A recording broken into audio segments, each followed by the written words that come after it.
Dorothy's getting some cards for us to get our questions written down on. So, but I think while she's doing that, we can get started in the interest of being timely. In the interest of being timely, is this better?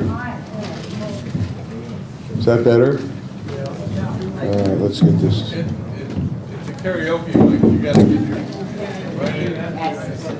I'm not going to sing.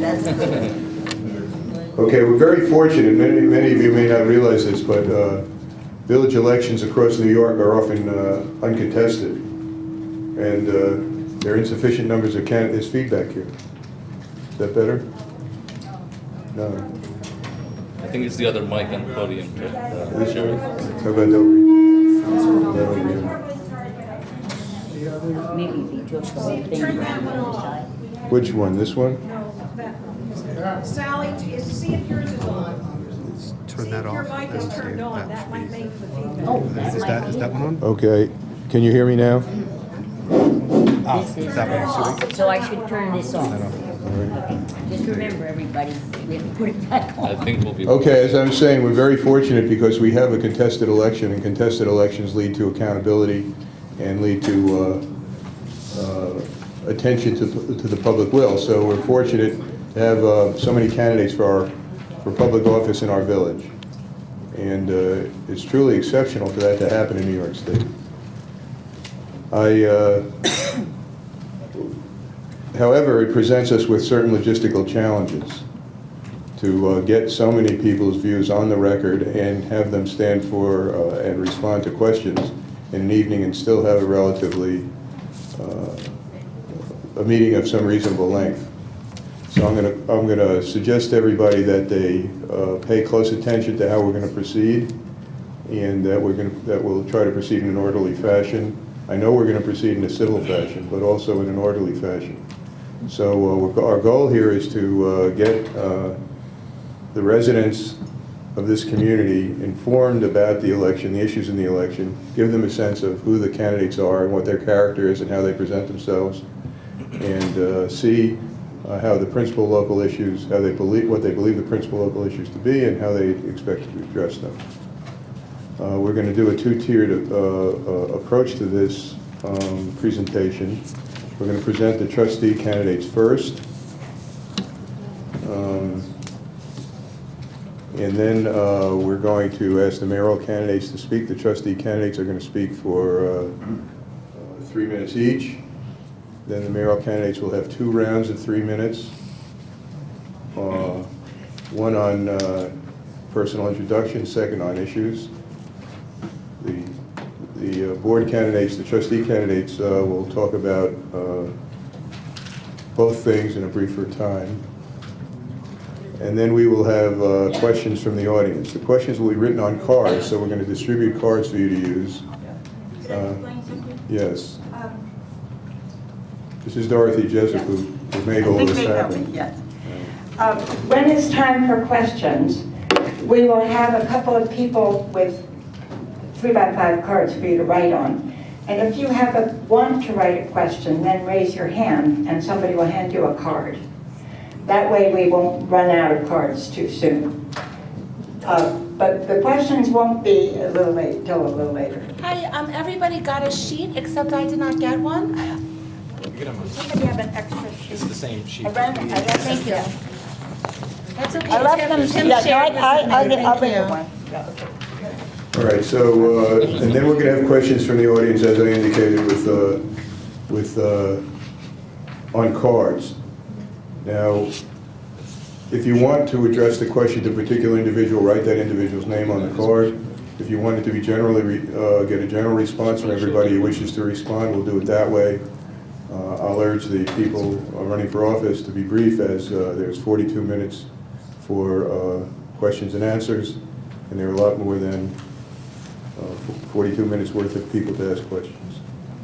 We've decided to go in a random order, so we're going to proceed with the trustee candidates from my right to my left, and in the interest of time, I'm going to ask them to introduce themselves in their first 3 minutes. There's a timekeeper, and we're going to be queuing people on the on the time. My job is just to make things move along reasonably efficiently. So we're going to proceed. Maybe if there are no questions about how we're going to proceed among the candidates, you're all comfortable with the structure? Was there thing? anything else given out besides this? You just gave us the questions. Those questions might be questions that will be asked to start the conversation. I But haven't we only received have that. one sheet. So Pardon we all me? do not have the questions. Jerry, you jumped the gun on me a little bit, so let me just introduce you, because a couple of people are asking me who you are. Okay, let me first answer the Okay. question here. Now, do you not have this? Yeah. We, But you will read that. Tim was One just sheet thinking amongst the about four of us. Here, now you have two. You will read it. Will you read the question to them when it's time for them to speak? I'll have to get it back from them to do that, Dorothy. It's right on here. What? Don't give them the question sheet. Give them the- They have the question sheet already. No, no, Some- they're not somebody- supposed to. Somebody, somebody gave it to No, them. no, they're not supposed to have that. We'll get it back. Let's have those back and we'll Now, the start. question I don't know how you got that. great teamwork here we have. I didn't give the first copy. The only one I gave them out was the first. Okay, go ahead and do your thing. Okay, so I'd like to introduce, we'll back up. And I will introduce our moderator, Gerald Benjamin, who is a professor emeritus of political science and the head of an institute. I'm not emeritus, I'm still here. And Jerry will be our moderator. Jerry Benjamin from SUNY New Falls is our moderator this evening, and he claims he is not emeritus, even though I thought he retired. He's still very active in the community and at the college. Our candidates will introduce themselves. I would like to introduce them, but it will take more time, and I'd rather give them that time. And then we will first we'll have the trustee candidates, then we'll have the mayoral candidates, then we will break for questions from the audience, at which point you can fill out cards if you have a question. I think we need somebody, would somebody go down and get Steve to see if he can fix this echoing? Because I think the echoing is very bad. You're just talking too close. We're good. Okay. Okay, so Mr. Murphy, would you please begin? Okay there? Okay, hello everybody. My name is Jack Murphy. Give me the portable. Stand up so we can see the mic. What is that on the floor? Isn't that a mic? No, it's just a. Oh, there's a mic here. Oh, no, that's for the TV. Is this on?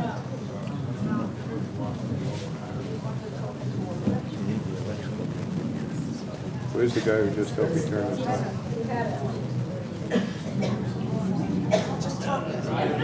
Come up to the podium here. Okay, hello everybody. Good evening. My name is Jack Murphy. And Please hold the mic to your mouth.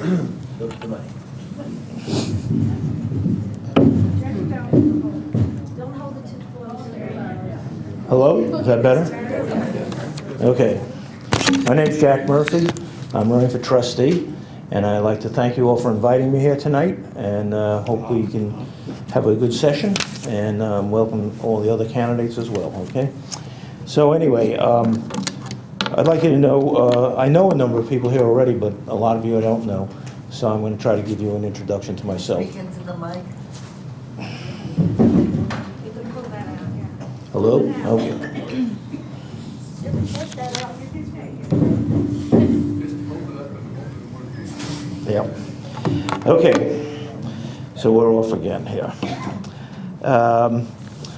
I came to New Paltz in 1967 to go to the college here, and I've basically been here the whole time since with a minor trip out west.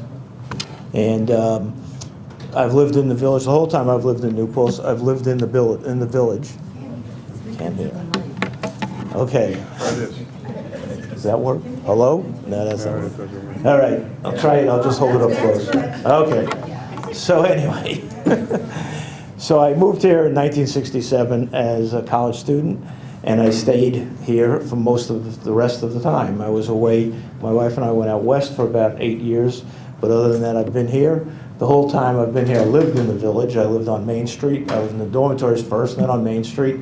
And then I lived on Huguenot Street for quite a while. And we now own a house on Harrington Street. So anyway, to introduce myself a little bit, after about 2 years in the dormitories, I moved into town and I began working for a number of small businessmen in the village. And I worked for a lot of people downtown, and I got to know a lot of people in town. I felt like I was more and more becoming a part of the community when I lived downtown. And I started meeting people and working for people and being involved with different groups in town. And I decided somewhere around there that I wanted to live here, that I wanted to stay here in New Paltz. And at that point, I felt like I considered myself a resident of the village at that point, and a member of the community. Now, 48 years later, I feel like I'm still a member of the community, and I am now thinking that this is a way I can become even more of a part of the community. My feelings for New Paltz have grown stronger over those years, and now I feel like I'm having a greater role in helping the business of the community. I have many skills that should come in handy as a trustee. I left a copy of a resume of sorts outside on the table, so you can read more about it there. I want to address a few of the things that I think are important for this thing is my people skills. I'm comfortable with people, worked in social services and a public assistant. I worked at Unison for about 5 years, and I was the vice president of the board out there. And I think I have very good abilities at problem solving and analytical skills. I am very organized. My wife says compulsive. But anyway, I think I have many of the traits that will help out here in the village. Let's see here. I would like to know that, let you know that I'm open to contact and questions, and it says stop. Okay, you can email me at jackmurphy12561@gmail.com. Okay, thank you.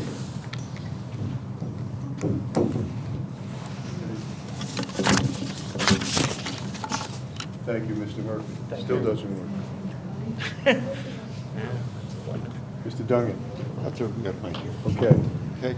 Good evening. My name is. We won't project, that's just for the television. So that one is just for the camera. Oh, okay. No one will be able to. Well, all right.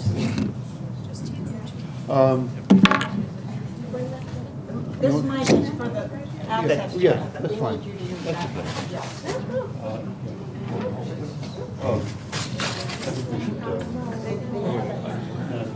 So, my name is Terry Dungan.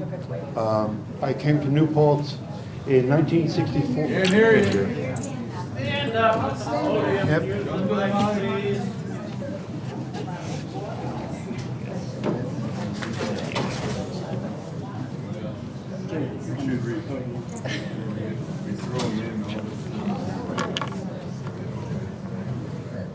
let me get that for you, Terry. That's right. Watch your foot, you're on it. Okay, you all right? All right, try it. Okay. My name is Terry Dungan. I came here in 1964. 1964. Okay. You can take this out and hold it, about there. Right, quite close, yeah, back there. All right. I came here in the 60s as a freshman at SUNY New Paltz. I really liked the area, and so I stayed. Except for my 4 years when I was in the Navy, I've been in New Paltz ever since. We bought our house in 1968. We're still living in the same house, and over time, I've been involved in many of the activities in the community. I coached the Little League. I coached the soccer league. I worked at Unison. I worked at Family, and so on. And worked a lot of things that aren't here anymore. After I retired from teaching, I got involved in politics, and I ran for trustee. I was elected in 2005, and I was elected mayor in 2007. Served until 2011. In the closing months of my first term, I had a stroke, and so I was not able to run for a second term. You will hear tonight, I'm sure, some about the projects that are going on in the village, particularly the work to renovate the sewer system and the water system. All of that work, which is very important, is possible because the planning was done when I was mayor. We had the engineer, the village engineer, and the DPW were instructed to do a top-to-bottom review of both systems and to come up with a list, prioritized list, of the things that needed to be done. And we got also got the grant funding for the first few steps, the first few projects, got backup funding for the others in the State Revolving Loan Fund. And so the work is going on now, and I'm really glad to see that it is happening. But there's more to be done. There's a lot more planning to do. There are things that are of vital concern, like what is going to happen to our fire department. The volunteer fire department has been in existence in New Paltz since the late 1800s. And we've been in a state of declining membership in the last several years, which is common nationwide. And it's one of the big challenges facing us. What are we going to do? Are we going to have to go to a paid fire department, or can we get the voters to approve a district? So there are a lot of things in terms of infrastructure and the running of the village that need to be taken care of. And I have a background to contribute to that in a very strong and positive way. So thank you. Let me take that.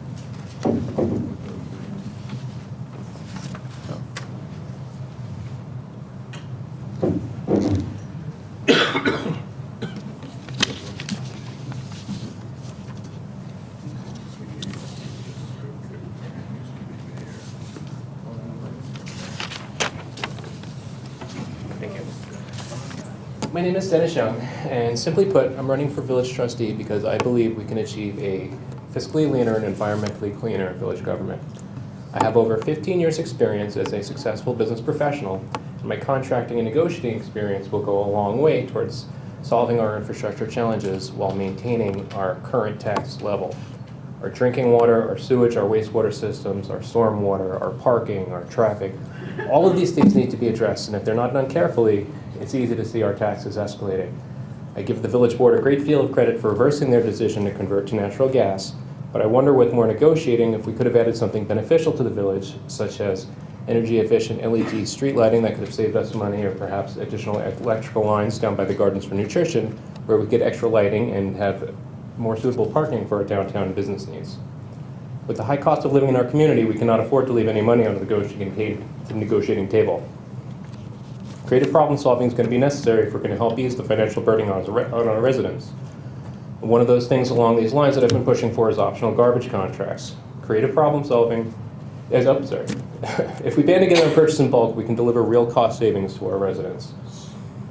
In addition to, my hope is that we can ultimately reduce costs while increasing services by adding curbside composting to this as well. You know, as my wife and I canvassed the neighborhood the last few months, the most common concern we heard from our neighbors was the high cost of living.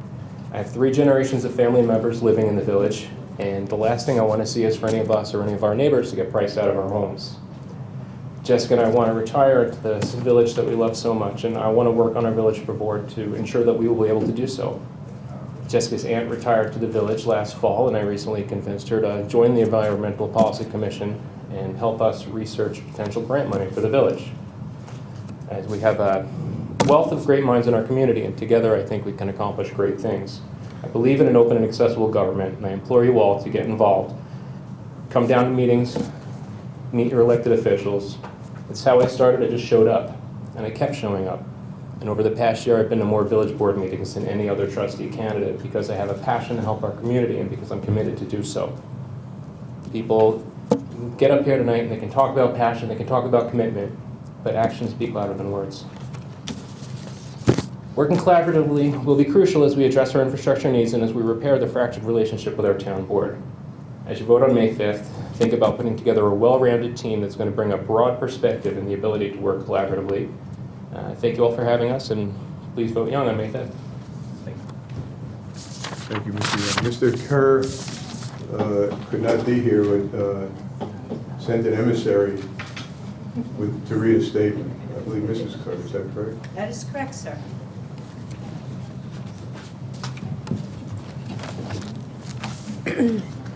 Good evening. I am here to represent my husband, Don Kerr, who is running for village trustee.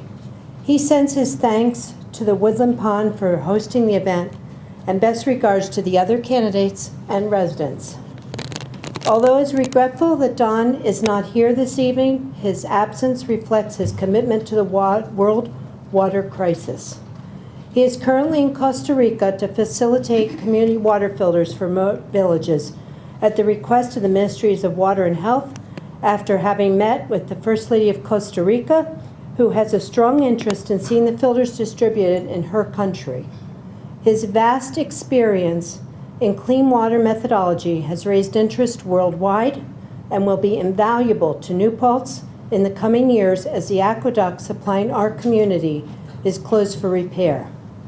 You have witnessed Don's conscientious work as a PTSA and school board president. You have seen him gather together Republicans, Democrats, Independents, and Greens to develop a plan to lower taxes by attracting businesses to South Putt Corners Road. He chaired the new Environmental Policy Commission, which has been one of the most productive committees in New Paltz. As his wife, I can tell you my husband rarely misses meetings, especially one as important as the event this night. He has been, together with Dennis Young, a fixture at village board meetings. Not all of the candidates have been attending. Don has been there before being elected and will certainly be there if elected. There are 4 candidates for mayor. Don wrote that if elected, he would sit with the mayor and ask, "What can I do to help you succeed?" He led a board of education with strong and diverse personalities.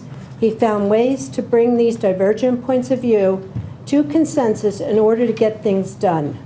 In a climate in which compromise and courtesy are so rare, we need more of my husband's skill set at the board table. To summarize, Don is a regular at village meetings who knows the issues, in particular in regard to water. He knows how to get things done with a diverse group of people. He knows that it is diversity which makes for healthy representation.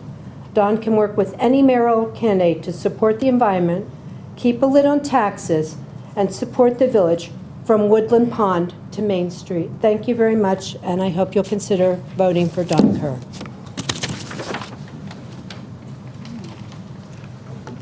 Okay, now to remind the audience and the candidates, we're going to have 2 rounds with the, thank you for those statements. We're going to have 2 rounds with the mayoral candidates.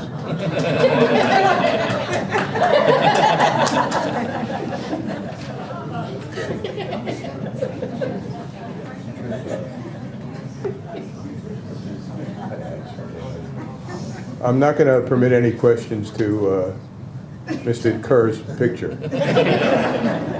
That's off limits. Now, we have 2 rounds with the mayoral candidates. They're first going to introduce themselves and say why they're running, and then second, they're going to identify what they regard as the most important issues. Each round will be 3 minutes a person. We're going to start with Ms. Cohn. I can bring this over there if you... That's okay.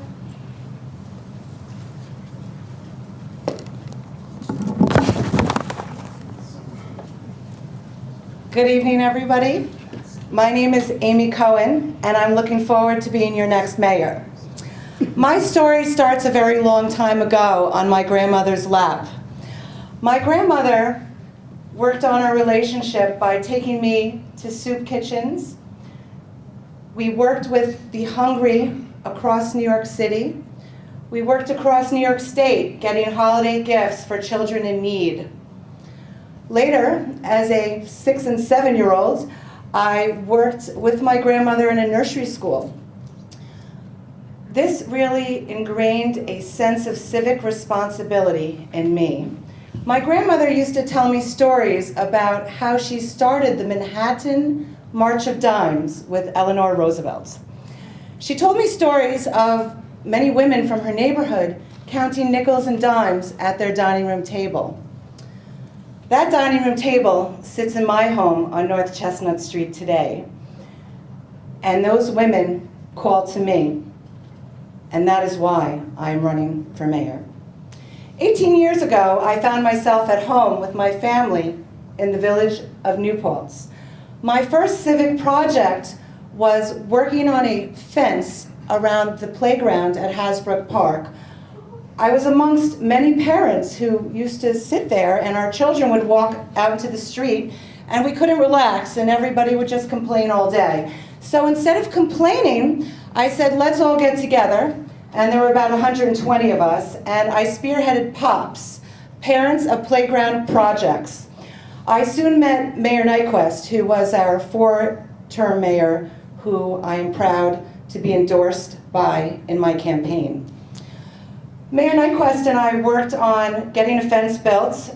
We raised several $1,000s with POPs, and soon after the fence was built, we made a safety checklist with our DPW so that our park could be checked for safety daily. After that, I opened my business. I'm a businesswoman. I've been in business for 25 years, 18 years in the village of New Paltz.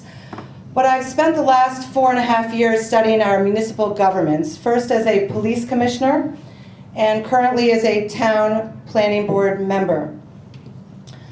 As a police commissioner, I spearheaded a downtown neighborhood good vibes project where we were able to make a poster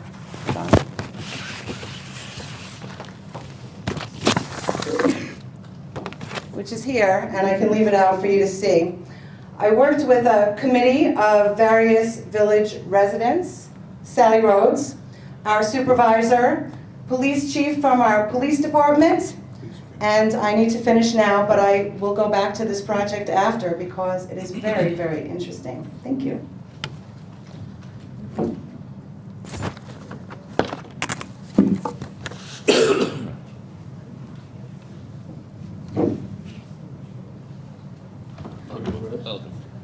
Alex Salmon.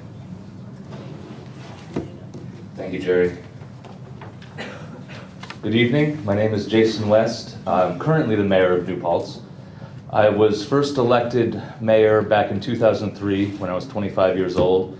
I served one term from 2003 to 2007 and was re-elected in 2011, and I'm now running for a third. Before I was mayor, I served on the Town of New Paltz Environmental Conservation Commission. So I've really spent my entire adult life in New Paltz, my entire adult life involved in the community and the politics of New Paltz and the village. I moved to New Paltz 20 years ago exactly to go to college at SUNY. I got degrees in fine art and in history. The fine art degree has not landed me a job yet, so I'm still looking for that one. But I'm running for mayor for a very simple reason, that is I love this job. I love the complexity. I love the fact that we can fix problems in our own community. I love the planning part. I love the fact that it's a combination of very fine-grained detail, the potholes, the crooked street signs, the issues like that, and a combination of that and the big picture issues, the issues that are going to take us 10, 20, 50, 100 years to solve. And it's a beautiful combination of those two sets of problems. We'll get more into this in a few minutes, but I just want to lay out a little bit here that the job of mayor really, the vast majority of it falls into finance and infrastructure. You got to make sure the books are good and our audits are clean, our bond rating is excellent, and we just got what's called a fiscal stress score from the state comptroller, with a very good 5%. It's rare for a village to do that well in New York State. So our village is very well managed fiscally. As Terry mentioned, there's been ongoing infrastructure work, and that's just a process that never ends. We could fix all the sewer lines in the village, and we'd probably have to start again from the beginning, fixing the ones that had broken in the meantime. But we're in the midst of a $4 million improvement to our water treatment plant, $500,000 worth of improvements this summer to sewer lines on Plattekill Avenue, as well as stormwater management work like daylighting a stream in Peace Park by Village Hall.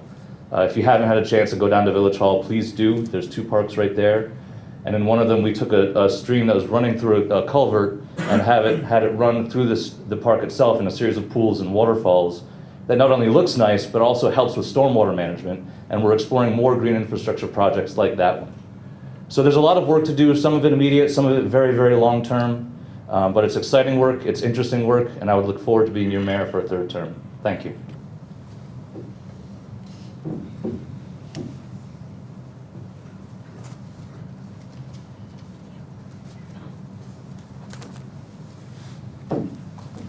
Good evening. My name is Tim Rogers, and I'm very pleased that you've hosted us here tonight. When I think about Woodland Pond, I think about what a unique asset it is for our entire community. I serve on the school board, and recently we had a feature on programs where some students, some elementary school age students, had done a project, and then they were very excited to share their project with some residents at Woodland Pond. And it just seemed like a great opportunity for the students to share a project that they were excited about, and the residents seemed to appreciate it a great deal.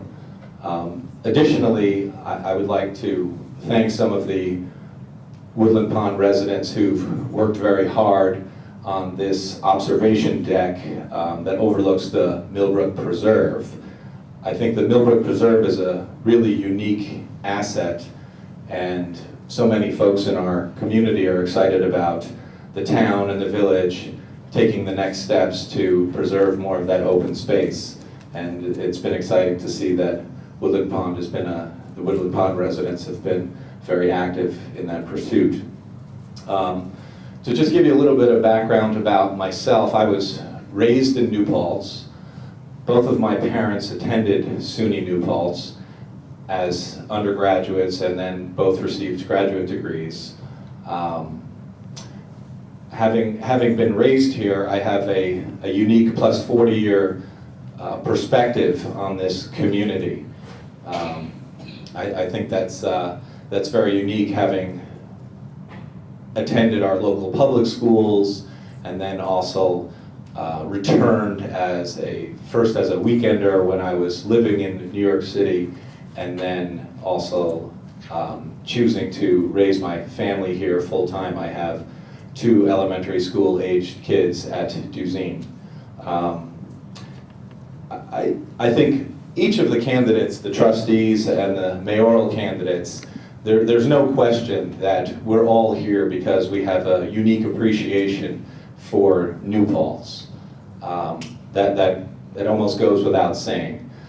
The reason that have offered to serve is because I bring a unique skill set to the table, and that I have experience in the private sector, and I've served on our local school board and our local town board, so I have a public sector perspective as well.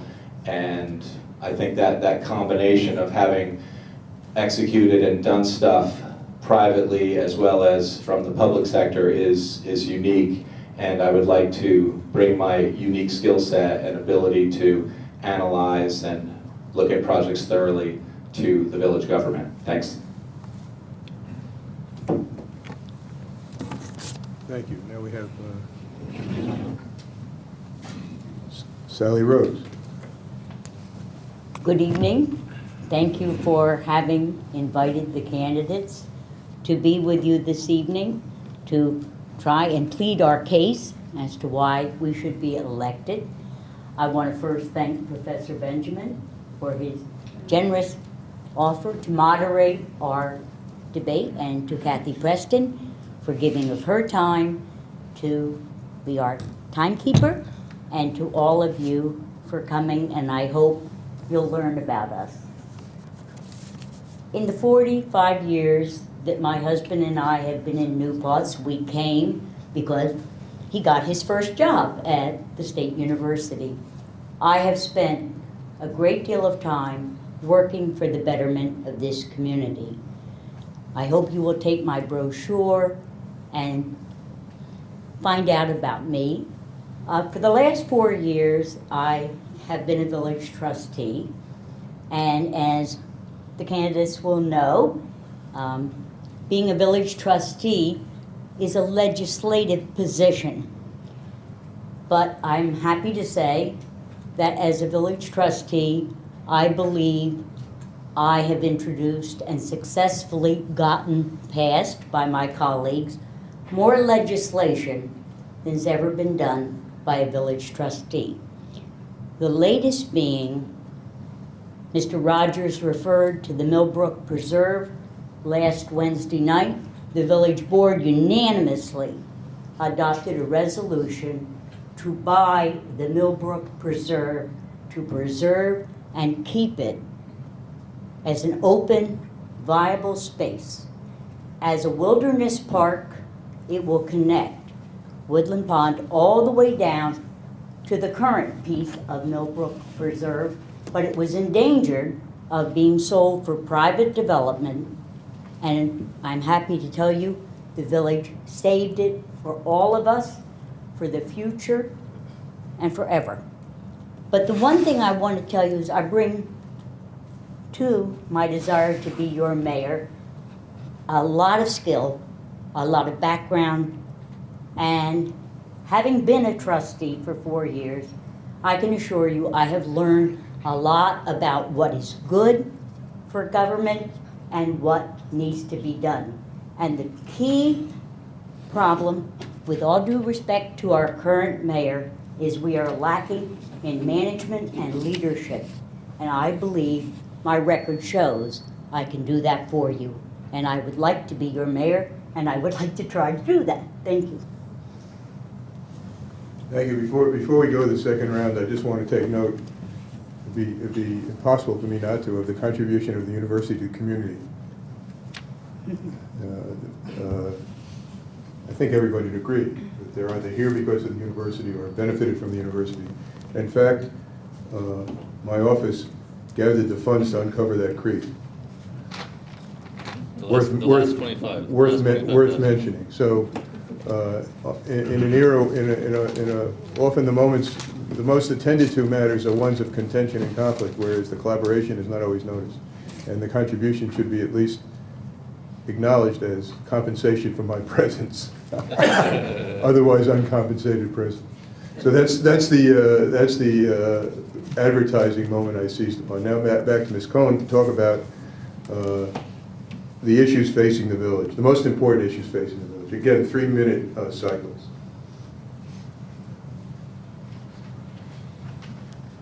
Well, our number one issue is water.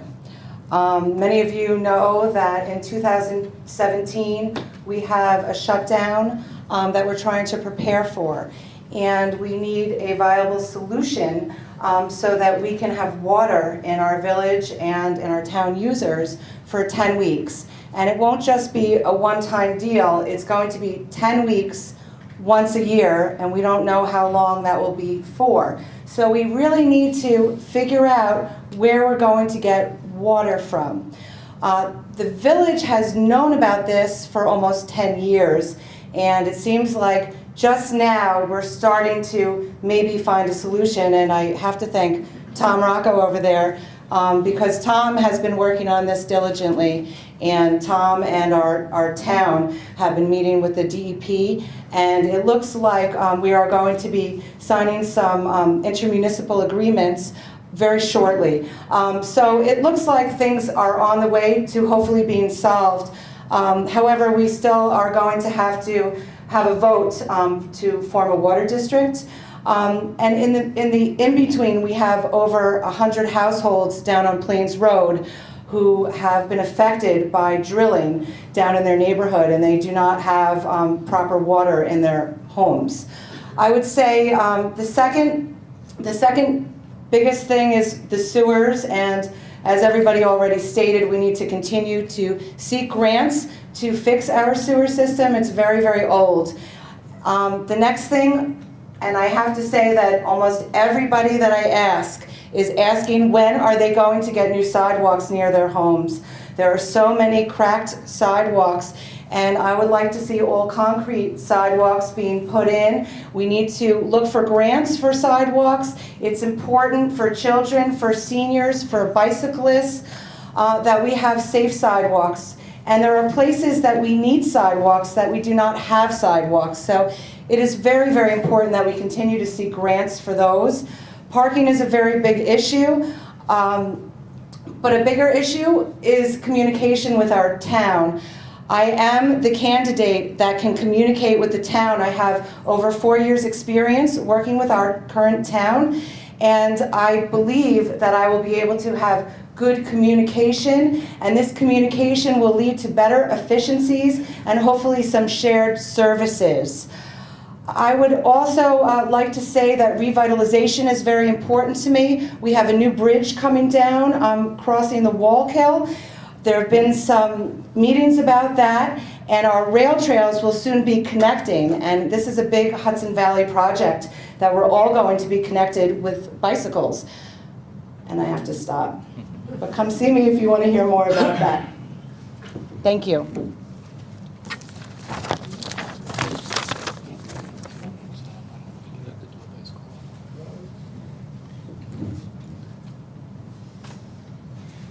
This function makes minimal demands upon me. I get to hand the microphone to each person. Here, this. Thank you, Dr. Richard. I've already spoken for a minute about the importance of finance and infrastructure. Those are always, always, always going to be the most important issues facing the village or any community. Those are the urgent issues, they're perpetual issues, and we spend a lot of resources and staff time dealing with those issues. And that includes their water supply, it includes fixing our aging sewer system, and as I said, it includes stormwater as well as other infrastructure needs that we have. But there are other issues as well that are important to the community. And I think of the non-infrastructure and non-finance issues, by far the most important is housing. Because in the 20 years that I've lived here, the cost of living, the cost of renting, the cost of owning a home has doubled or tripled in some cases. And that's just not sustainable for our community. We're full, for lack of a better word. We have something like a 99-point-something% occupancy rate. There's just not enough real estate available for those who want to live here, and that drives the prices up for everybody. So one of the solutions that we found is to use our zoning laws, the laws that define what can get built, where it gets built, and how it looks, to build more of the kind of New Paltz people want, more like downtown. And to that end, we've rezoned Route 32 North from roughly Salvation Army up to Bosse's, if you're familiar with that area, to look like Main Street, allowing for hundreds or thousands of units of housing, dozens or hundreds of units for retail space, because we have no room for business either. We need to grow, but we need to grow responsibly. We need to grow in a way that encourages high-density mixed-use neighborhoods instead of just sprawl. And we've taken some really large steps in that direction, but there's more to do. Finally, the most important issue facing everybody is the environment. Being an environmentalist is no longer an option, it's a necessity. We've begun to see the effects of climate change in our community with the hurricanes that came through here a few years ago. And we don't get hurricanes in the Hudson Valley. But we dealt with the flooding, we dealt with the storms, and we can expect more of the same. More chaotic weather, more frequent and wild storms, and we need to start planning for that. And that means doing everything we can in an environmental way, that from our infrastructure to the local laws that we pass to the community events that we have, like we had the Earth Day Festival just yesterday, building community awareness and public education. So there's a lot to do. Infrastructure, finance, housing, the environment. The work is endless. The work is pleasant for the most part. And there are solutions to these problems if we find them together. So thank you.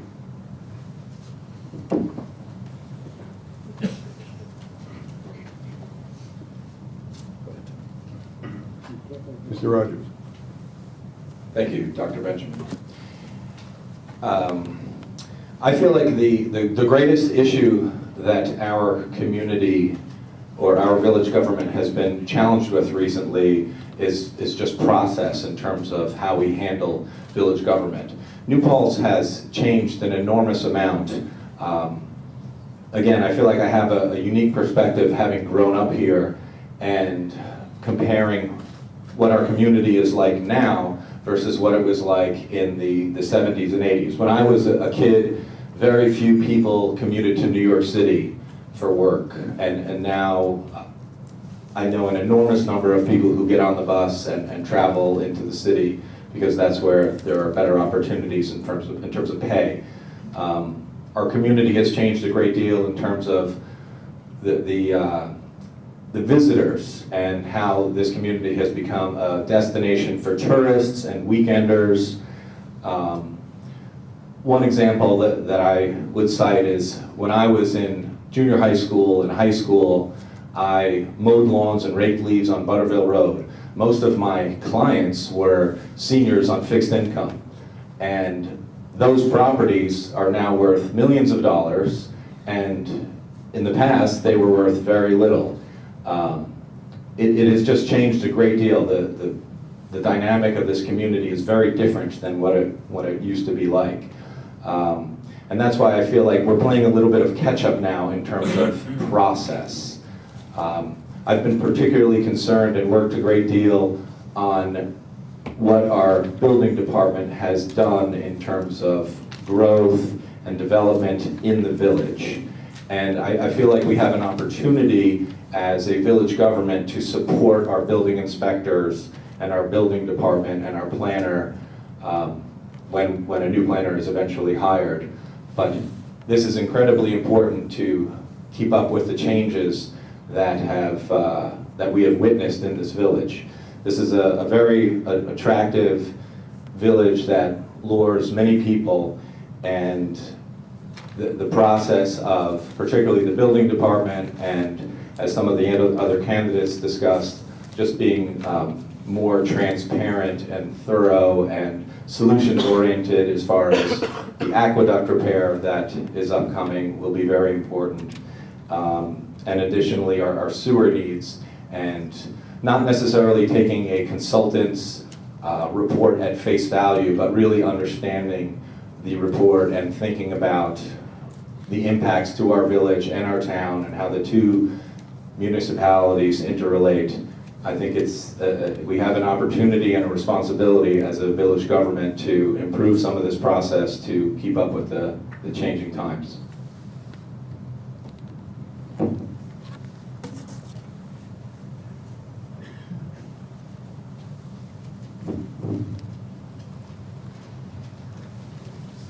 The buck stops at the mayor's desk. That is where it is.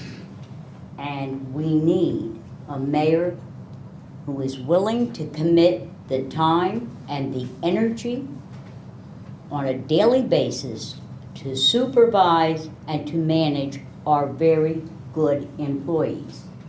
Lest we forget, employees need direction, they need oversight, and the mayor is the chief executive officer of this village. We've all reviewed and are very familiar with the problems that we are facing. We have big ones, little ones, medium-sized, and neighborhood. One of the problems facing Woodland Pond, which I would like to help you solve, if it's possible, is the water rates that you are paying. That is accounted for two reasons. One, there's only one pipe that comes in, and we don't know whether it splits on the outside or on the inside, which we could then meter for you if it's possible, so that there's a meter going to the apartments and a meter going for the rest. The other thing that is causing rate increases for you is that somehow your pipe crosses maybe 3 yards of town property, not village property, which you are in, but town property. And the town is surcharging your water. Those are the kinds of things, individual problems, neighborhood problems that are important to you that might not be important to anybody else, but need resolution. And I, if you elect me your mayor, intend to deal with all sorts of problems, neighborhood problems, Woodland Pond and you and your administration, I hope, will meet with the village and attempt to sort this out and get it straightened out for your benefit as well as the village's benefit. It's very, very important. I agree with the mayor. Environmental issues are very important.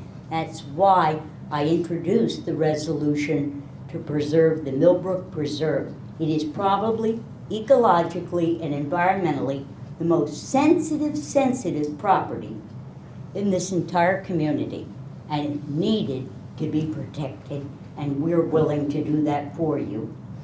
So those are some of the things that I want to be able to work with you on and help you with and make this a community that's a win-win for everybody who lives in it. Not just one group, everybody. Thank you. Thank you. So now we can see that we not only have a large number of candidates, we have a very high quality range of candidates to choose from. Now, we're going to hand out cards for people who raise their hand and might have a question. So while that's going on, I'm going to ask a question. I gave you a list of them. I know, but I'm going to make one up myself. Is that okay, Dorothy? Absolutely. I'm going to go off the script. I'm going to address this question first to the trustee candidates. They've been quiet and attentive and not fully appreciated so far. Do you think there's been a diminished civility in our government in New Paltz that parallels the lack of civility in national and state government? And if so, what will you do to improve it? Start here. I would like to be open to everybody's opinions on the board and in the community as well, and take in as much information as I can get, and to give everybody a fair shake in commenting and do it in such a way that it's honorable. I'm going to have to take this reach. Where's the other mic? The other mic is not working, or at least it's beyond my technical competence. That one's going in. That won't go in. Does that get you where you want to go? That's as far as it'll go.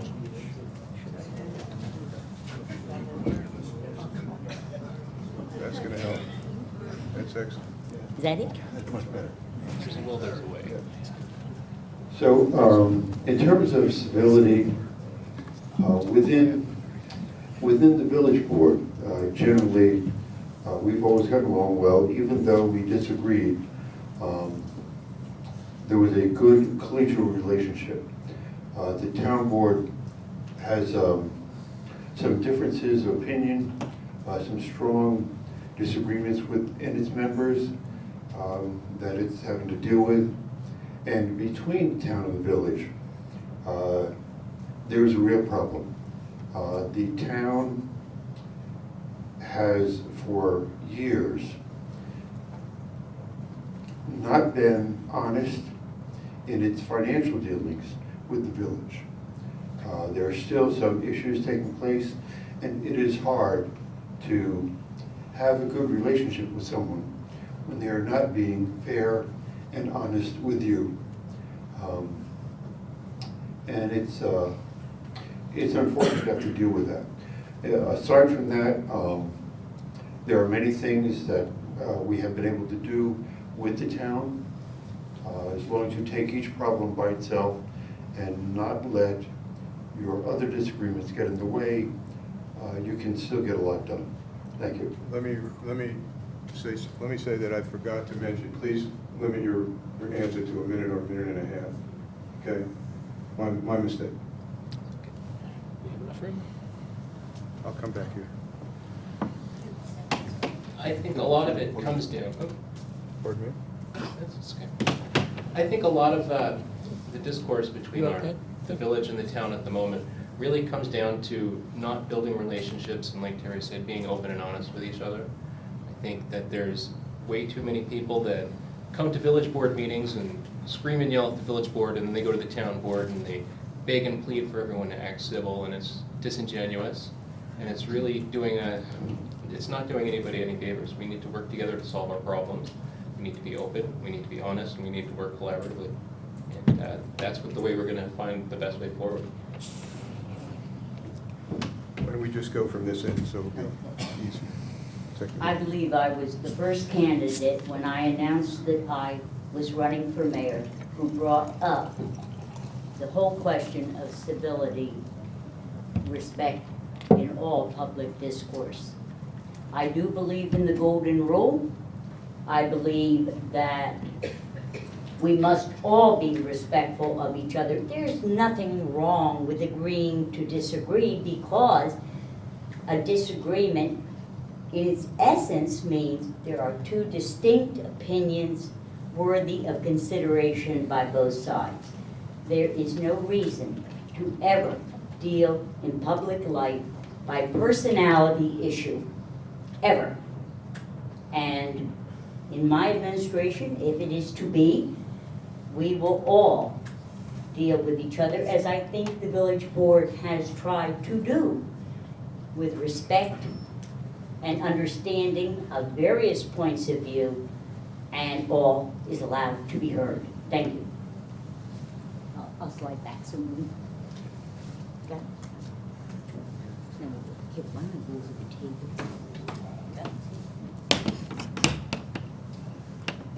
So this discussion of civility has been one that many have brought up, and I think as human beings we often get it wrong, but we often get it right. You know, we do know how to work together, and it just takes a more concerted effort.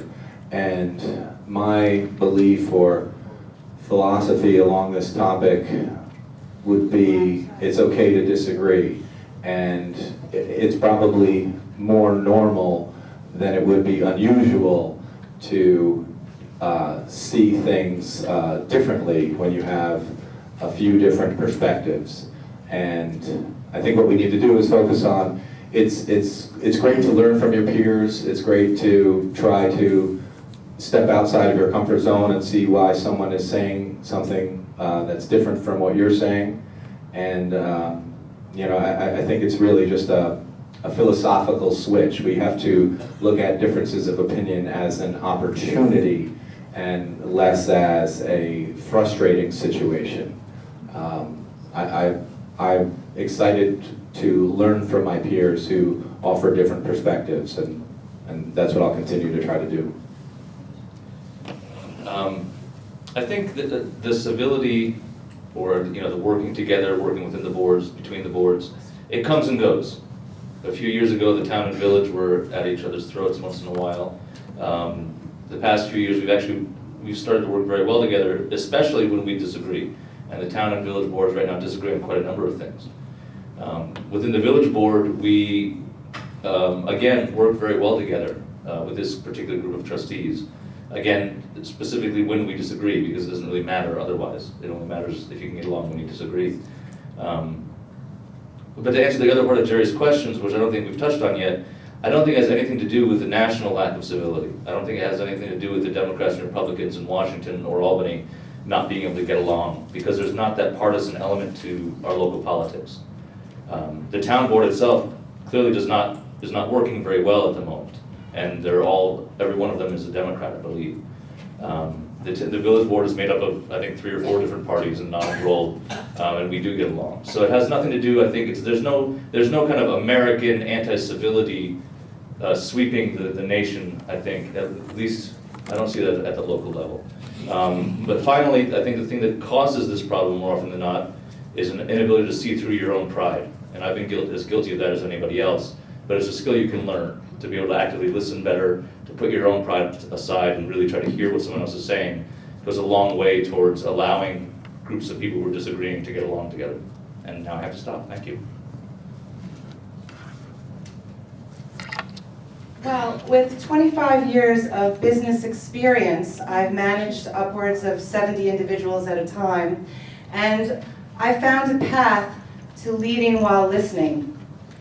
With my work in the town, I feel comfortable and confident to say that I will be able to work cooperatively with our current town and with any town board that we get in the future, and with any village trustee and with our employees. I also will be able to treat all of our residents with dignity and respect. I plan to have an open door policy and regular morning hours as your mayor. Once a month, I will invite the community into my office to have coffee with me, and I will be open to everybody's ideas and people's issues, and I will listen to you. I don't think that communication will be an issue for me, as that is my experience listening to people and working out deals. I've made many very big deals selling my clothing nationally, and I'm able to work cooperatively with all kinds of people. Thank you. Okay, now I'm gonna, Look, you need the mic back. yeah, I'm gonna, sorry that we have this. That's okay. If anybody has a card they haven't turned in, would you pass it to the front row and the middle? So if you have a card you've written on, I have some, but if you have a card that you've written on and haven't turned it in, just pass it to the front row and the middle to Dorothy Jessup. Okay, there are a number of people who are concerned about traffic. Very simply, one question has to do with weekend traffic. The more general question has to do about traffic and parking problems on Main Street. So why don't we start on the mayoral side this time, and then come to the trustee side, and just start on the far, I don't want to say the far right, that might be normative. Start with Ms. Cohen. Just get it over there. Where are we going? She's going to give her a chance to go first. I do believe that we need more parking downtown. We have many residents and visitors that complain that they do not know where to park. I plan to implement a new signage plan. I have a beautiful art map that I have worked on with Craig Shankles, who some of you may know from PDQ. And we have already planned to put that up at various businesses. Here's P&G's, and here's the Bistro. This map will also have a phone app, so when visitors come to town, they won't spend their day circling and making more traffic. I do believe that we need to have other parking alternatives. I do not believe that we need so much alternate side of the street parking. I think that our DPW really doesn't clean the streets every day, so we could probably just put up a notice when the streets are going to be clean, and that way we can have more parking for our residents and their guests. As far as having too much traffic coming into town, I think the traffic is actually very healthy for our local businesses, and they would probably all go out of business without that traffic. However, I think there are very creative ways that we can move the traffic. For example, when we have our big fairs down at the fairgrounds and the traffic gets very backed up, we may want to include a fee and hire some traffic police to help move the traffic safely so that people are not waiting for lights at every corner and that pedestrians will still be able to cross safely. These are just some of the ways. I also believe in a traffic circle study up by the middle school. This is a very dangerous intersection, and I was a very big part of getting a crossing guard over there. That was another big project that we got done so that our children and our bicyclists could cross safely. And now it's my time to stop. Thank you. Jerry, the question was just generically about traffic and parking? Generically about traffic and parking, secondarily particularly on weekends. Okay. We did, years ago, I believe 8 years ago, we did a $500,000, 5-year-long transportation and land use study. Sally Rhodes was involved in that study. Several people in the room were involved. I believe Terry was involved in that when he was on the board back in '05. And the biggest takeaway, and it's a huge 3-volume study. We have copies. You're free to read it. We can get you a copy from Village Hall. I don't recommend it. Yeah. The biggest takeaway is that there's no silver bullet. You know, there's no one thing we can do and all of a sudden traffic will be easy for everybody. There are a myriad of small things we can do. Retiming traffic lights, which we've done. Explore roundabouts at certain areas, as Amy mentioned. And there's a whole suite of issues about transportation in general. One of the biggest things we can do is to change our land use pattern. So if we build walkable neighborhoods, people don't have to get into their cars to be able to get to the grocery store, to be able to get to the pharmacy, etc.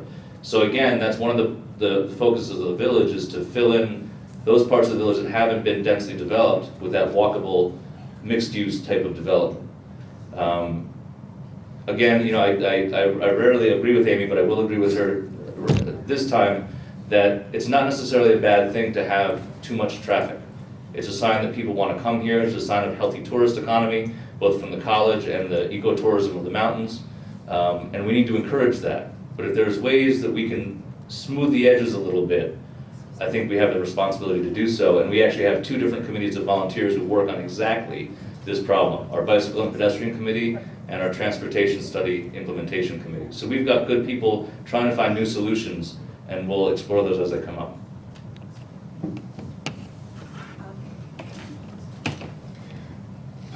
Thanks. I completely agree that there is probably no silver bullet as far as mitigating traffic frustrations or parking frustrations. Where I disagree, and I also don't believe in reinventing the wheel. I think that the point that Jason made up is that we have had a great deal of work already done in terms of assessing the traffic situations and the transportation study. And I don't think it's wise to reshuffle decks and try to invent new solutions when we have a great volume of work that already exists. So looking at that work is probably a very good place to start. That being said, I personally have trouble with the idea of accommodating cars to alleviate traffic. I feel like when you create alternative routes, you actually just end up with more traffic.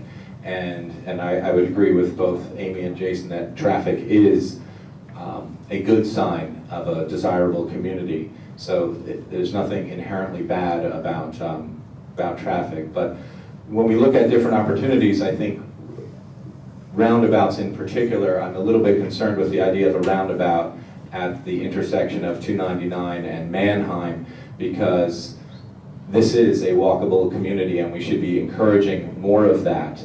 And I feel like roundabouts placed in the right spots, perhaps where Springtown meets 299 or at the thruway toll booth, would be useful. But I'm not a proponent of putting traffic roundabouts on our walkable Main Street. And we compare that to the location in Poughkeepsie that has roundabouts. I think you're comparing apples and oranges. It's a very different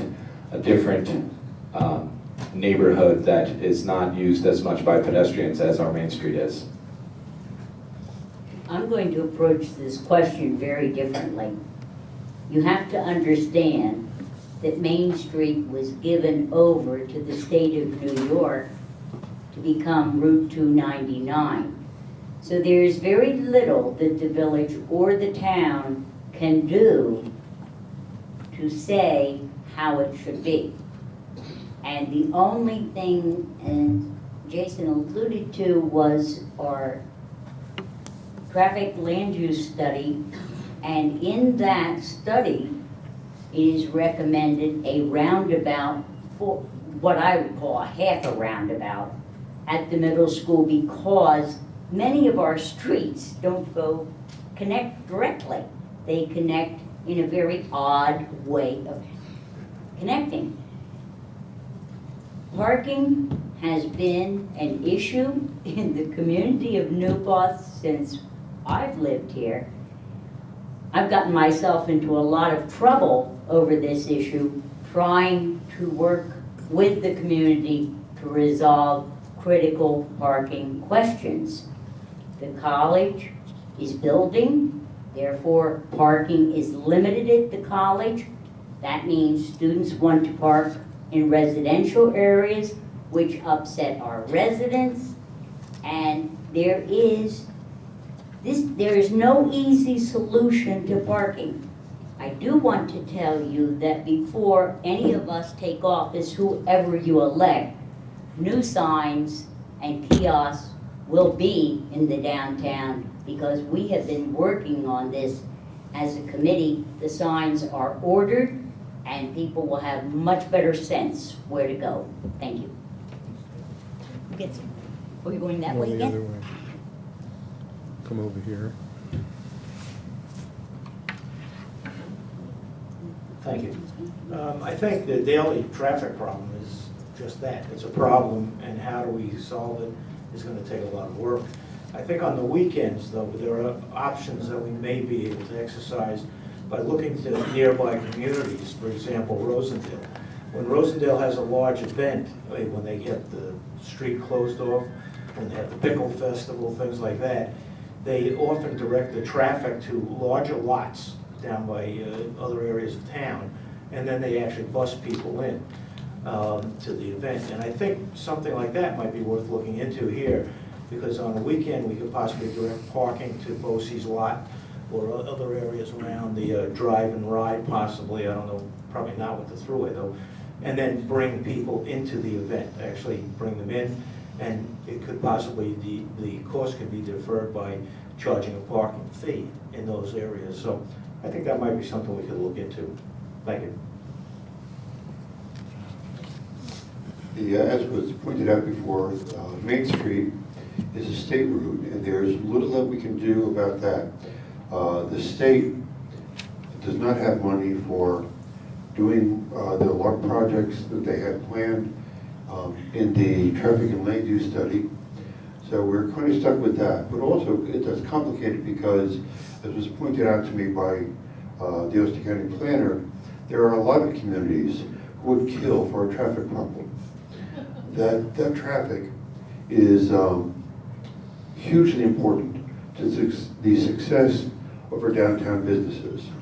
So that is going to be very complicated to try and deal with that. As far as the only thing that we can really deal with offhand on a daily basis, if you try to drive through downtown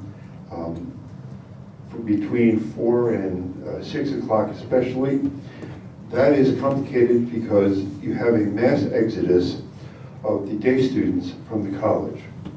And right now, Main Street is the way that the traffic is directed to and from the college.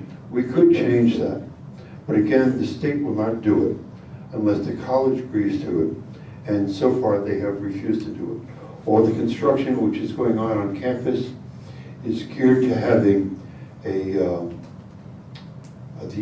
introductory view of the college as seen from Mannheim coming from Main Street.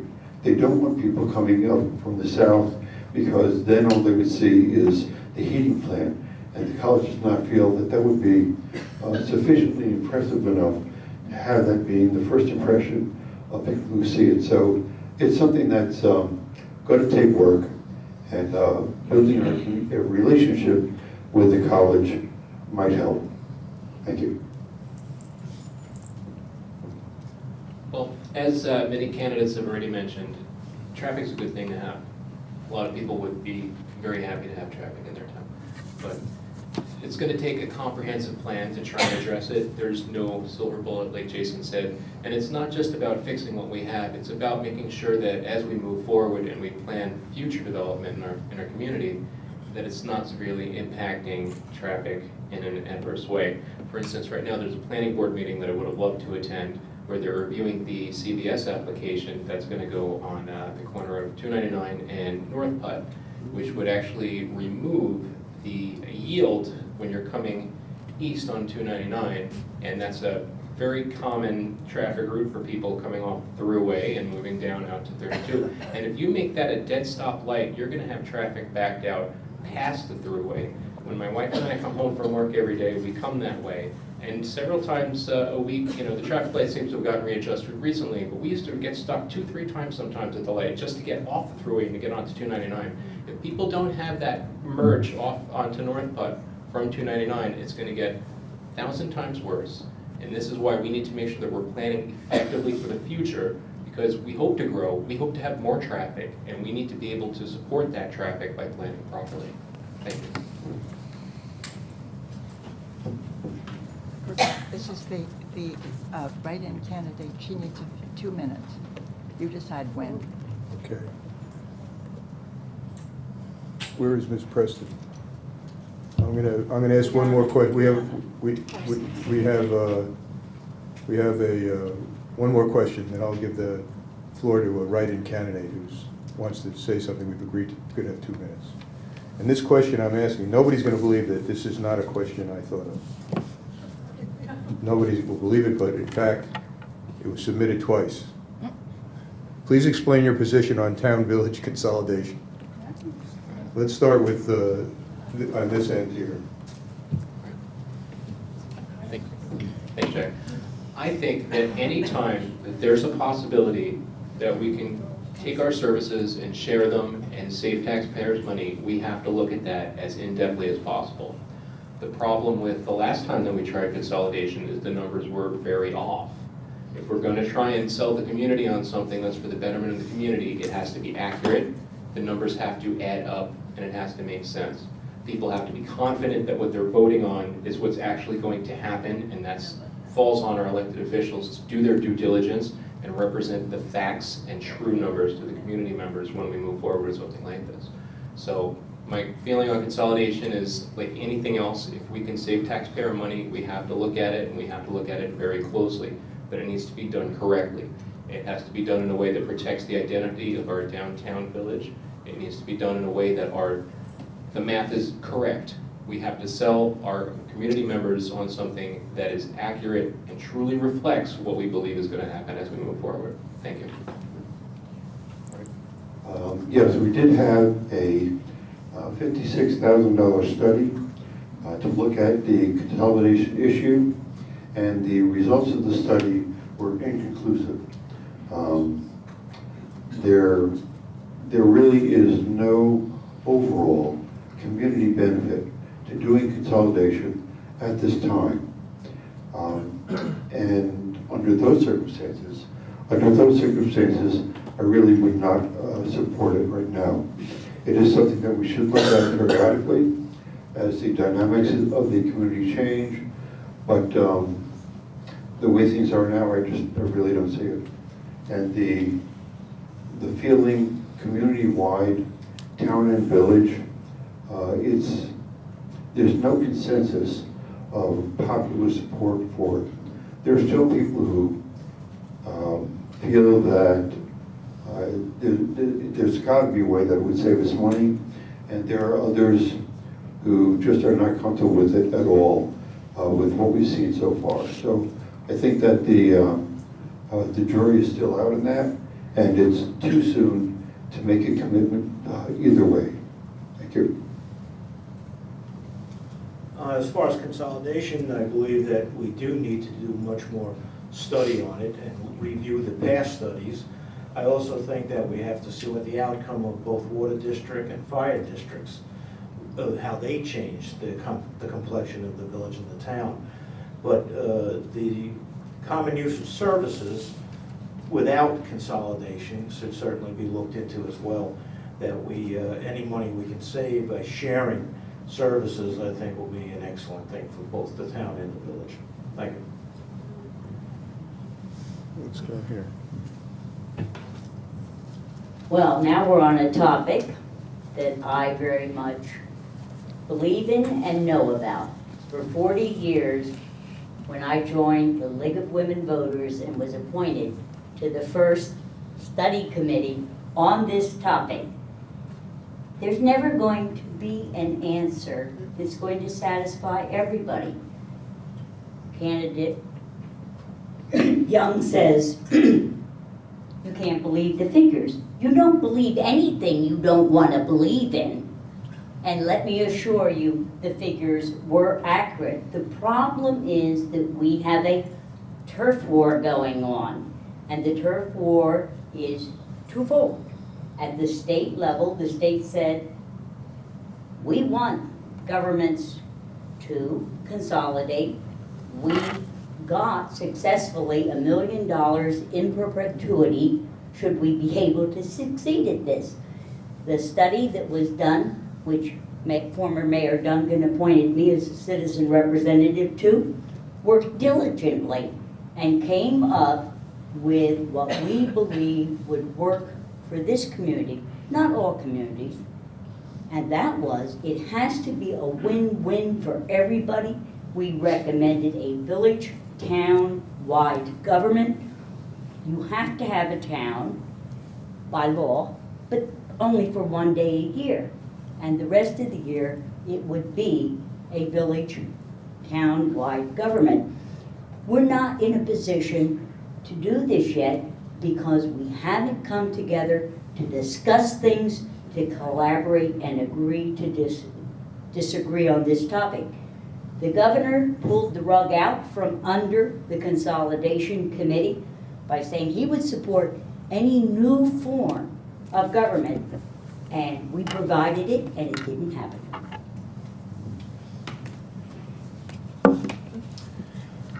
I think this consolidation issue is very heated. It's probably important to take a step back and just look historically in that there have been 2 attempts within this community, referendums, which both failed. You were young. I was young. But the challenge that we would probably continue to face is that village taxpayers, on the general numbers that I use, pay 3.25% of their assessed value, or 3.25% of their assessed value goes to property taxes, and town residents pay 3% of their assessed value towards property taxes. So any sort of consolidation would require town residents to pay more, and the village residents would potentially pay less. So we all know that when folks are given the opportunity to vote on their taxes going up, that is a very difficult concept to sell. And whether it's a good idea or a poor idea, folks just generally object to taxes going up. So we have that headwind. Additionally, we have a unique situation just psychologically in New Paltz, where we have a village that shares a name with the town. So sometimes I think it's important for us to wonder, are we pushing this consolidation issue because of the shared name, and we think that these 2 municipalities should automatically be one? I think there are opportunities to continue to pursue shared services, and the village and town have done that with their Department of Public Works. There may be some great opportunities to share services or efforts regarding the building department, but I'm getting the stop sign, so I'm going to pass the mic to Jason. This issue has been studied. I'm ambivalent about consolidation. I don't have a principled position one way or the other. Though I will say that after the 2 years I was involved in researching and studying this and spending a lot of time on this issue, I never saw a compelling argument to consolidate. What I saw was not 2 governments that overlapped, but 2 governments that dovetailed. As Tim mentioned, we do share some services now. Our Public Works Department in the village and the Town Highway Department work well together and have for years and years and years. But in terms of formally merging the town and village, I just didn't see the numbers. The numbers just didn't add up to me to take that risk. So I guess really that's it. I'll save my time, or I won't save my time, but I'll spare you the rest of the time and just pass it on to Amy. Thank you. I did participate in the consolidation study. I was on the Human Resource Committee, and we did study this quite thoroughly. And we realized that in a consolidated government, we would not be firing anybody, but would possibly lose some employees due to attrition. There is no doubt that we can be more effective when we work together. There is no doubt that the village of New Paltz is 1.6 square miles, and that we need to work together to have better efficiencies and cost savings. Whether we consolidate or not, sharing the services is the direction that I would push this village towards. But I do want to say $1 million is a lot of money to me. And if we can figure out that we can bring taxes down and we can get more done because we don't have to have two boards opposing each other every other week at meetings, and we could have one board that works together with representatives from both the village and the town, I do believe we could get a lot more done with our time. I also believe that this decision should be up to the people of New Paltz. And it is not for me to decide for you. And that is the type of mayor that I will be. I expect you guys to make these decisions, and I would support a referendum. And whatever the people of New Paltz decide, I would be 100% behind the people. Thank you.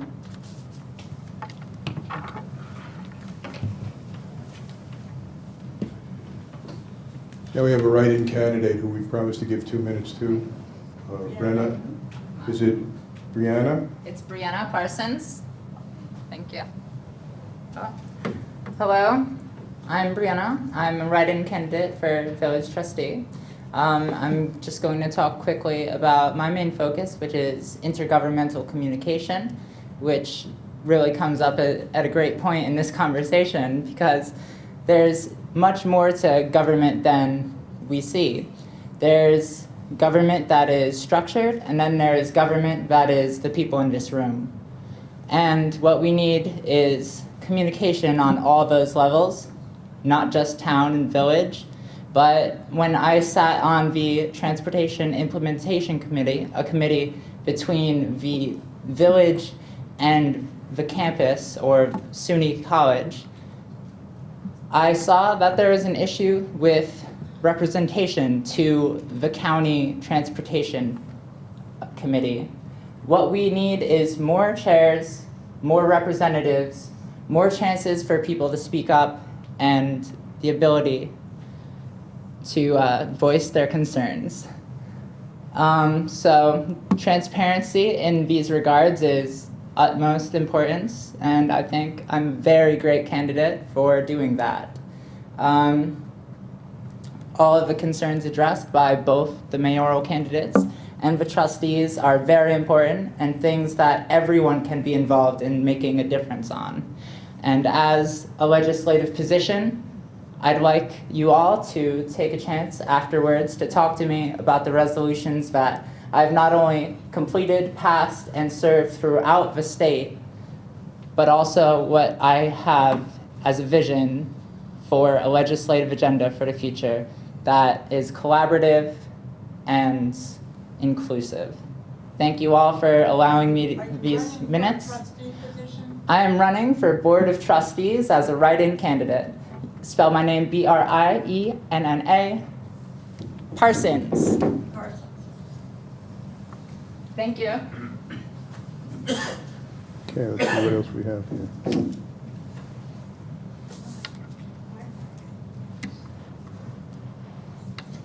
So let me ask this question since I live on Prospect Street and we still have a little time.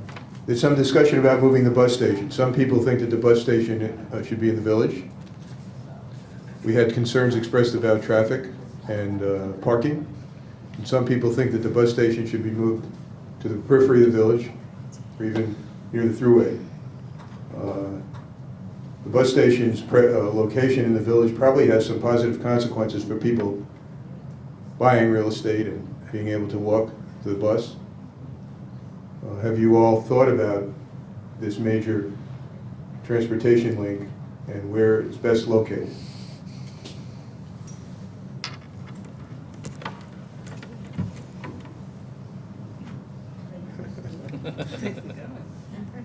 Your stuff.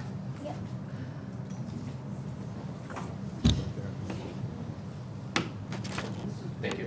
I also live on Prospect Street, so I'm well aware of, oops. I used to live there till I killed myself. Also living on Prospect Street, I'm well aware of the commuters that come through. It creates a parking issue not only on Prospect Street, but on Main Street, in the whole section of Main Street that's actually about to get parking meters, which is actually going to free up a lot of spaces for the businesses in that area. I originally thought it would be great if they moved to where the SAS location was out on 32.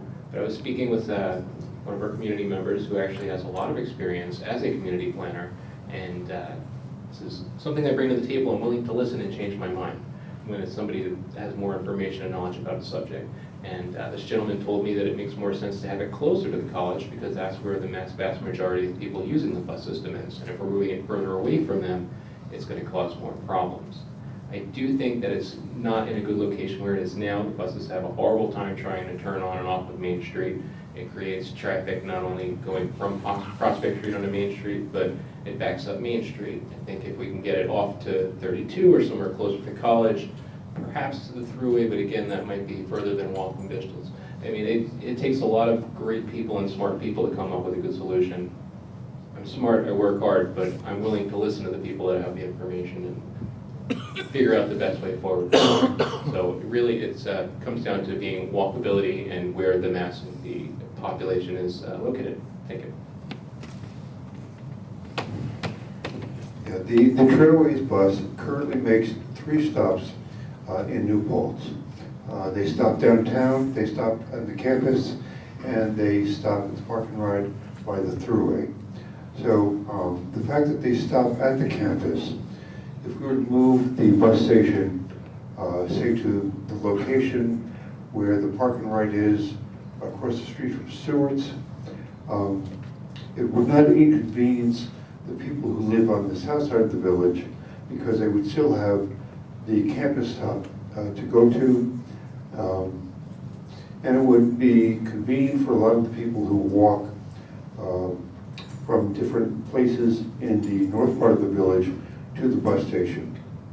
So something like that would be good because right now you have 47 buses a day going down Main Street, and that is a lot.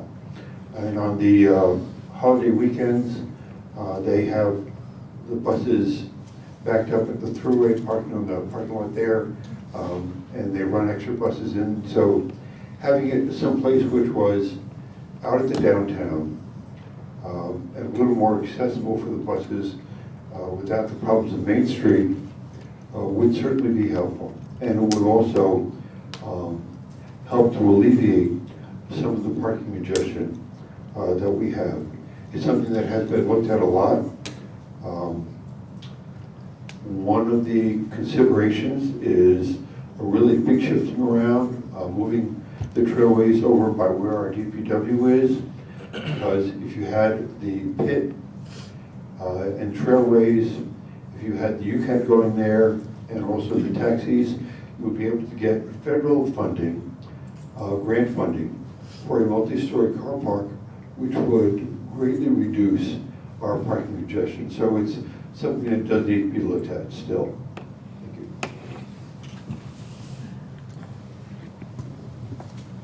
I think that the ideas of looking to other places would be all right. I think Terry's suggestion about the pit, using the pit for a downtown central bus terminal would be very good. But personally, I would like to see it stay downtown. It doesn't necessarily have to stay where it is now, but downtown where it's easy for the students to walk to and from the bus stop. It's easy for local residents of the village to walk. They don't have to park their cars on Prospect or any of the side streets. And I think it's good for the businesses. I think we have friends who come and stay at the hostel, and for them it's very convenient. They come up here to ski in the winter, they come up in the summer, they get off the bus and there's their room right there. And I just think that we need to consider it, but I don't think that having the extra stops the one on the campus, the Babylon bus, I guess, doesn't even come into the village, I don't think. But having the extra stops on campus and maybe one out at the Bruce from Stewart's would be sufficient. And as far as the traffic, well, I think what you do is I do, is you stop and you let the bus go past, and then it gets out of the way. So, thank you.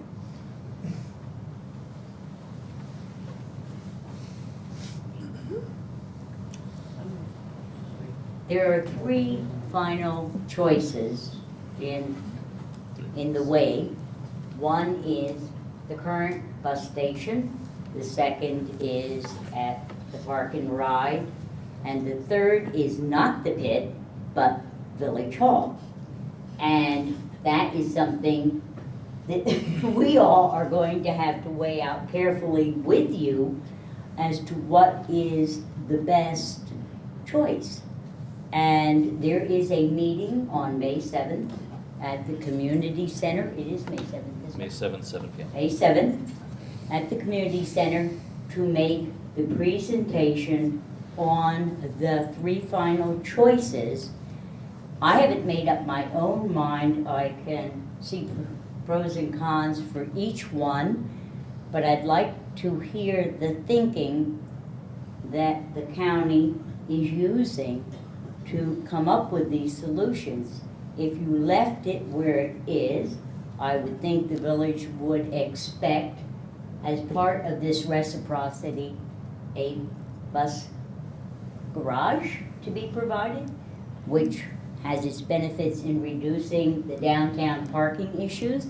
If it's out at Park and Ride, they've got humongous parking, and 8 bays are 4 bays now. We're down to 4 bays being required by them.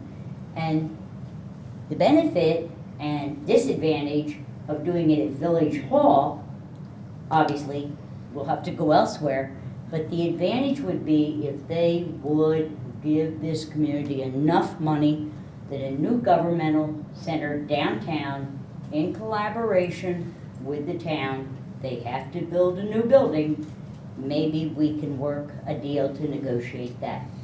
I won't know what I really think until May 7th.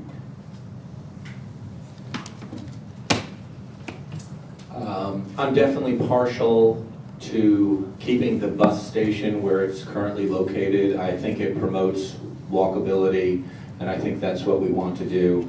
I think the belief that we could mitigate traffic by putting the bus station in a different location would probably just exacerbate traffic. I think there are some opportunities for lower hanging fruit. For instance, we have the Park and Ride next to the Thruway Toll Plaza. Potentially that could be expanded if more drivers were using that location instead of parking closer to Prospect Street. That makes some sense. I think there's an additional opportunity with the 32 North parking lot, which was next to the SDS that burned down. I believe that is under the authority of the Metro North folks, and so that's currently not a stop because Metro North technically competes with Trailways. Maybe there's an opportunity where the parking lot at that location could allow for a Trailway stop. But I'm definitely a big proponent of keeping the bus station in the core of our community on Main Street to promote walkability. One just brief and unimportant correction. What I was told was that the reason that the Trailways bus does not stop at the 32 Park and Ride is because their drivers consider it too dangerous to pull over onto the side of the road and allow people to cross. It's not an agreement, not an argument I like, but that's what I was told. I've seen the plans for all three options, and I can see the pros and cons to each. I really, like Sally, am a bit undecided until the 7th when we can hear the more fleshed out proposals. But the benefits of keeping the bus station where it is obviously familiarity, but also it is in the heart of the center of the village as it is currently. Being centrally located is a powerful argument.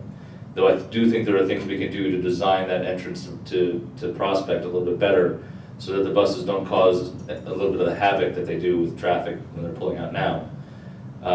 The STS location, the 32 North location, I see some benefits there because it's not that much farther than the current location.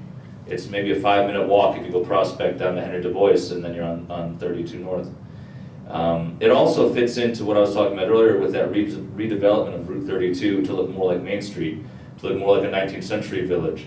And if we do, as we plan, see that develop up 32 in the next few decades, that STS station would be in the center of the community. So if you look at it from one perspective, moving it a short distance north might put it more central. The Village Hall has some interesting potential. We would have to move the DPW garage likely down to the sewer plant, but the sheer amount of space there gives a lot of room for buses to turn in, as well as use it as a true intermodal center with more access for bicycles, the UCAT bus, taxis, et cetera, et cetera. The problem is that it's right next to a residential neighborhood, and that could cause some problems that we don't really want to have. But again, I'm ambivalent until we hear from our experts on the 7th and hear what the community has to say. I believe in a bus station downtown. I have adult children that walk up from my house to the bus, and they go into the city, they don't need a ride. With that said, I do not have a closed mind, and I would be more than willing to be at the May 7th meeting and hear all the different points of view and weigh them out. I did want to make another point that I don't think the pit, from what I understand, is an option. I think there is a developer looking at it, and there's a private deal being made with the owner of the pit. So I'm not really sure that that's a viable solution. But what I did want to say with our existing bus station downtown is that if we had more long-term parking options, I think it would ease up the congestion on Prospect Street and in that neighborhood. And we do have Moriello Pool only a few blocks away, and that parking lot is only used in the summer months. And I think we could be doing a lot more with that parking lot. We could have signs showing people where long-term parking is available in the neighborhood. A lot of people don't want to park on 32. It's too far for them to walk, and they don't want to wait for a bus. They just want to dump their car off. And you know, it's nice to say that everybody wants to walk and that we want to have a walkable community, and we do, but the reality is that people commuting to Manhattan at 6 o'clock in the morning need a place nearby to put their car. It's freezing out, and they're not going to be walking or waiting for buses. So I like to deal with reality and ask that we look towards more long-term parking areas, and when we decide where they're going to be, that we have proper signage so that our residents and our visitors know where they are. Thank you. Yeah, I think, Good question. Is it possible that if we have time to hear from the writing candidate, I think since we encourage writing candidates? no, we didn't schedule her here, and we planned the event without her, and we gave her the courtesy of speaking, so. Okay, thank you. I think we've met our civility obligation, but we have to stick to the plan. I appreciate it. I want to thank everybody for coming. I want to thank the candidates for thoughtful presentation and commitment to the community. Wish everybody good luck. Unfortunately, you all can't win, so good luck to you all. Thank you very much for the hospitality of this wonderful place and room. And I'm sure the candidates will be happy to talk to individuals after the meeting if they have specific concerns that were not addressed here tonight. Thank you very much.